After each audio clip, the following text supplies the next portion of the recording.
Bismillah, Assalamualaikum warahmatullahi wabarakatuh. Alhamdulillah wassalatu wassalamu ala rasulillah. Kaifa halukum anak-anakku semua? Bagaimana kabar kalian semua? Semoga dalam keadaan sehat dan terus semangat untuk belajar. Alhamdulillah, pada kesempatan kali ini di pembelajaran PJOK kita akan melanjutkan kembali kompetensi dasar 3.3 memahami kombinasi gerak dasar, jalan, lari, lompat, dan lempar melalui lempar roket dan lompat jauh. Dan pada dua pertemuan yang lalu kita sudah menyelesaikan kombinasi gerak dasar, jalan, lari, lompat, dan mendarat pada permainan lompat jauh ya. Ada 5 kemarin yang kita pelajari. Ada kombinasi lari dan jalan, lari dan lompat, jalan, lari dan lompat, melompat dan mendarat, dan kombinasi jalan, lari, lompat dalam lompat jauh ya. Jadi kita sudah mempelajari 5 kombinasi gerak dasar dalam permainan lompat jauh. Dan pada kesempatan kali ini insya Allah kita akan mempelajari kombinasi gerak dasar, jalan, lari, dan lempar pada permainan lempar roket. Dan dalam kombinasi ini, di dalam lempar roket ini ada 3 yang akan kita pelajari, yaitu kombinasi jalan dan lari pada gerakan awalan lempar roket, kemudian kombinasi lari dan lempar pada tolakan sebelum melempar, dan yang terakhir kombinasi jalan dan lempar pada gerakan sesudah melempar. Nah, ini merupakan lempar roket ya. Nah, jadi ini contoh GIF ya, atau gerakan dalam permainan lempar roket. Ustadz Afif ulangi sekali lagi bahwa adalah permainan lempar roket ini merupakan permainan modifikasi dari lempar lembing ya. Lempar lembing. Jadi nanti di SMP itu ada namanya permainan lempar lembing. Namun untuk di SD ini dimodifikasi permainannya menjadi lempar roket. Lempar roket ini mengkombinasikan gerak dasar jalan, lari, dan lempar. Nah, dan gerakan dasar lempar roket itu sendiri terdiri dari awalan, berupa biasanya jalan, kemudian lari itu ya, kemudian tolakan, ya, tolakannya, kemudian gerakan lemparan. Nah, ini merupakan gerak dasar dalam lempar roket. Baik. Yang pertama adalah kombinasi jalan dan lari pada gerakan awal lempar roket. Ya. Jadi ini namanya gerakan awalan ya. Tadi kan ada 4 ya. Ini yang pertama adalah gerakan awalan. Bagaimana cara melakukannya? Awalan gerak berjalan lalu berlari sambil membawa turbo di atas kepala dengan lengan ditekuk ya. Turbo itu ya itu yang kayak roket tapi kecil itu ya. Jadi lempar roket ini bisa disebut juga dengan lempar turbo ya. Sikut menghadap ke depan dan telapak tangan menghadap ke atas.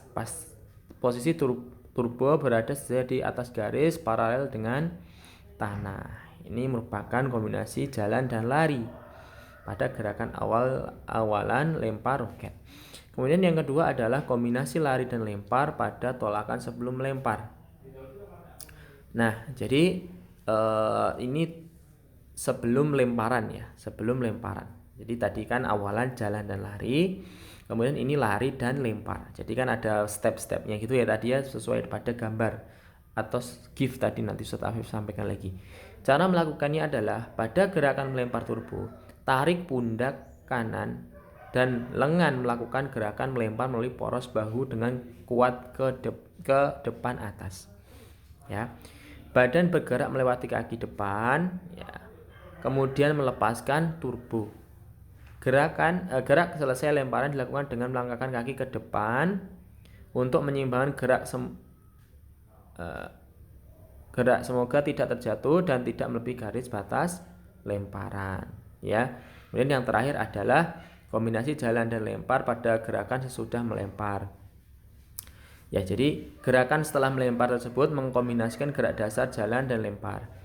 Dalam gerakan ini ya, sebenarnya ini masuk dalam posisi ini ya. Gerakan selesai lemparan dilakukan dengan melangkahkan kaki ke depan untuk menyeimbangkan gerakan. Nah, itu ya. Sebagaimana di gambar nomor 4 itu ya. Nah, di dalam lemparan ini ya ada beberapa yang harus kita perhatikan. Di antaranya pindahkan berat tubuh dari belakang ke depan ya, sebagaimana di gambar nomor 3. Pindahkan kaki kanan ke depan. Posisikan kaki biar berada di belakang garis batas lemparan. Karena pasti di situ ada sebagaimana ini ya, lompat jauh itu ada garis tolakan. Kalau di lempar turbo atau lempar roket ini juga sama, ada batas tolakan ya. Jadi awalan jalan, kemudian lari, tangan ditarik ke belakang, kemudian lemparkan ya. Ya, sebelumnya kaki kanan di belakang ya. Kemudian ketika hendak melempar, ayunkan lengan ke depan, kemudian tiba-tiba kaki kanan di depan, berpindah ke depan. Nah, dan ketika melempar maka tidak boleh melebihi garis batas lemparan. Itu ya. Nah, jadi Ustadz ulang ini. Nah, bagaimana digambar? Jadi ini karena ini nggak ada awalan lari ya. Pertama jalan, kemudian lari, kemudian ini adalah teknik hendak. Nah, ini tolakan, lempar. Nah, kemudian ini gerakan follow through-nya atau gerakan ikutan. Baik, itu ya untuk pertemuan terakhir di KD 3.3. Dan adapun tugasnya adalah deskripsikan ya kombinasi gerak dasar lompat jauh ya. Boleh gerakan lompat jauh atau kombinasi gerak dasar lempar roket ya. Nah, kalian mendeskripsikannya jadi bukan dengan menceritakan tapi dengan menggambar. Nah, gambarkan ya, kalian menggambar boleh atau kalian menempel-nempel gambar juga boleh, namun tetap harus kreatif, nggak seadanya. Boleh kalian gambar atau dalam bentuk poster, boleh dengan kalian menggambar pakai tangan atau dengan aplikasi tertentu yang kalian bisa. Tapi ingat, karya sendiri tidak boleh dibuatkan ya. Kemudian tulis nama lengkap dan nama tugas ya, penting ini ya, supaya apa, supaya Ustadz Afif tidak apa ya, ini siapa ini gitu ya, nggak scroll lagi ke atas. Kadang kan Ustadz Afif udah hapus ya. Jadi kasih nama lengkap ya, jangan sampai nama kalian tertukar ya. Misalnya pengerjaan kalian udah bagus ya, tapi namanya nggak ada lah, siapa yang mau dinilai ini. Nah, misalnya seperti itu. Nah, kemudian tenggat atau batas waktunya adalah Ahad 17 Oktober pukul 18.30. Lebih dari ini nggak Ustadz Afif terima ya, karena ini udah Ustadz Afif beri waktu kurang lebih 6 hari ya, 5 hari ya, 5 sampai 6 hari. Mungkin itu dari Ustadz Afif. Demikian, moga Allah mudahkan untuk mengerjakan tugas. Dan kemudian pekan depan UH ya, pekan depan UH KD ini.